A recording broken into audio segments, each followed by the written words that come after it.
La colocation, plutôt que d'avoir 20 mètres carrés seul, on peut vivre dans 180 mètres carrés partagés. Aérotechnique versus l'Amérique méli-mélo juridique. Et enfin, les transporteurs en grève aujourd'hui et demain, point d'interrogation. La colocation a le vent en poupe et pour cause, dans la région toulousaine, la moitié des T3 et T4 sont loués en colocation.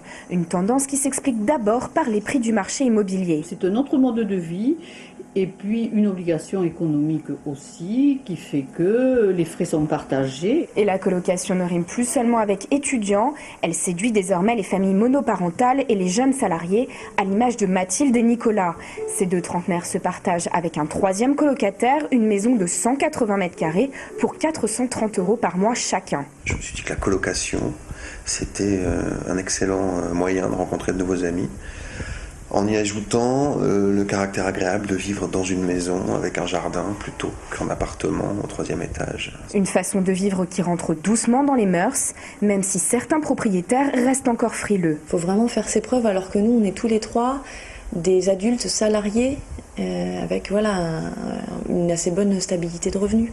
Et il a fallu des garants, il a fallu qu'on ait des cautions de nos parents. Il faut se justifier, on partage des choses dans une vie commune, sans pour autant être des mauvais payeurs. En 10 ans, les colocations ont été multipliées par 6 en Midi-Pyrénées. Pinsaguel, son église, son hôtel de ville et son cadre de vie paisible pour ses 2600 habitants.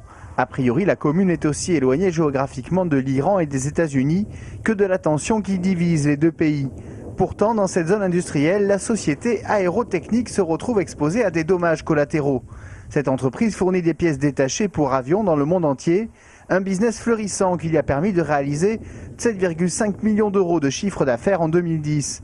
Un savoir-faire reconnu puisqu'elle faisait partie des 97 PME qui représentaient Aerospace Valley au Bourget. En fin de semaine dernière, elle découvre par voie de presse qu'un juge de l'État de Géorgie l'inculpe de trafic d'armes vers l'Iran en compagnie de 4 autres sociétés. Une nouvelle accueillie avec stupéfaction par les dirigeants d'Aérotechnique, d'autant plus surprenant que cette société ne commercialise pas de matériel militaire et que si elle a bien vendu des pièces en Iran, elle n'a jamais été payée pour cette commande. Elle se dit victime d'une manipulation organisée et de documents falsifiés de la part de son fournisseur américain. Escroquerie ou volonté de ternir l'image de marque de la PME, affaire à suivre dans la semaine. Pour l'heure, dirigeants et avocats n'ont pas souhaité s'exprimer et préparent leur défense. Grève nationale des salariés du transport routier à l'appel des syndicats FO et CGT. À Toulouse, une douzaine de convoyeurs de fonds de la Brinks ont rejoint le mouvement pour protester contre la décision du gouvernement qui repousse de 55 à 57 ans l'âge d'entrée dans le congé de fin d'activité, autrement dit le départ à la retraite.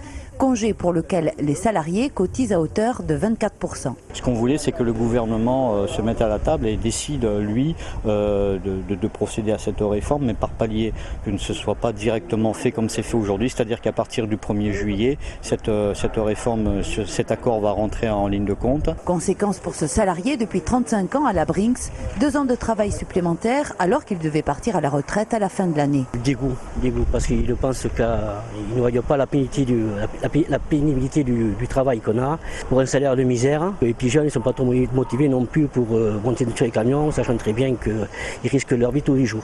En fin de journée, les syndicats ont décidé d'une éventuelle reconduction de grève à la rentrée. 13h45, aéroport de Toulouse. L'équipe féminine de football de l'université Paul Sabatier revient de Turquie avec le premier titre français de championne d'Europe universitaire.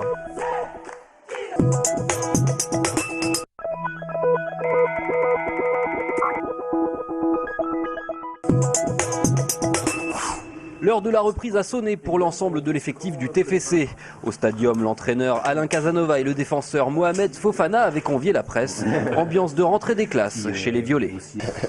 Ouais, on commence, on cherchait au fond des sacs les derniers crampons de la saison dernière. Et on est impatient de commencer, c'est clair. Ouais. On va essayer encore de progresser, mais on ne peut pas avoir des objectifs bien précis, bien élevés. Nous, comme souvent le dit le président, dans un premier temps, essayer de se maintenir et puis après essayer de faire du mieux possible. Dès demain, le Toulouse Football Club part pour son traditionnel stage de préparation à Luchon avant d'enchaîner sur une série de 8 matchs amicaux. Reste tout de même un point d'interrogation au moment d'aborder ce stage. On ne connaît toujours pas le nom du futur attaquant du TFC, aucune recrue offensive n'ayant été officialisée. Et de déshonneur pour accueillir les aficionados venus assister à la corrida de novillos de la feria de Riom. Hier après-midi, après avoir fait le tour de la ville, une soixantaine d'anti-corridas ont joué les troubles fêtes à quelques encablures de l'entrée de la feria. Les aficionados n'ont pas rebroussé chemin. Bien au contraire. Il y a des gens qui sont vraiment sectaires, disons que c'est une manifestation qui est sympa. Pour moi, ce sont les mêmes qui sont anti-tout, alors. Je les comprends un peu parce que personnellement, la mise à mort, on n'aime pas ça. Mais après, c'est un spectacle, c'est quelque chose de beau à voir. Cette année, le mouvement anti-corrida a été rejoint par une délégation d'un parti politique, Europe Écologie Les Verts.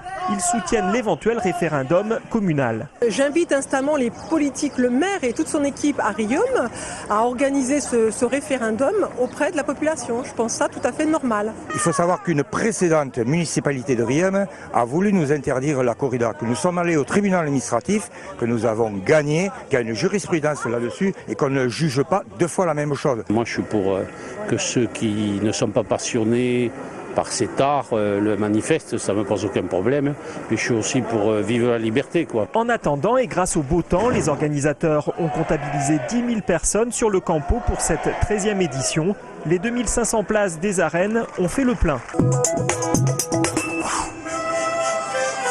48e édition du Grand Fénétra, la fête internationale des traditions populaires a débuté samedi après-midi avec un grand défilé dans les rues de la ville. Ce soir et demain soir à 21h, des groupes de musique traditionnelle donneront des concerts gratuits au Jardin du Grand Rond. Voilà, bien, première esquive. Et... Ce week-end, osons danser, les ateliers chorégraphiques du Théâtre du Capitole se sont installés place de la Dorade. Samedi, une vingtaine de danseurs amateurs, déjà en stage le week-end d'avant, mais entre quatre murs, ont pu expérimenter une scène extérieure, une scène en plein soleil. Franchement, le parquet est très chaud, ce qui pose problème au niveau des pieds. On sent le vent, les oiseaux, on entend les oiseaux, donc ça amène une détente supplémentaire, je trouve. Et puis de partager avec les spectateurs, c'est assez sympa. Soyez très large, des reptiles. Pendant plusieurs heures, divers tableaux et danses se sont succédés. L'idée de ces ateliers, expérimenter l'esprit du travail des danseurs. Tout le monde a un espace. C'est un plaisir d'offrir aux autres la possibilité de capter des gestes.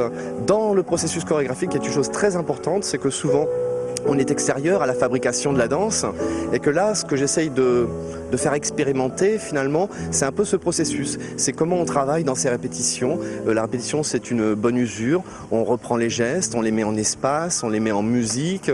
Objectif final, amener à faire dire des choses à ces danseurs amateurs qu'ils n'auraient pas réussi à dire seuls. Ces ateliers sont ouverts à tous à partir de 8 ans et ont lieu chaque année.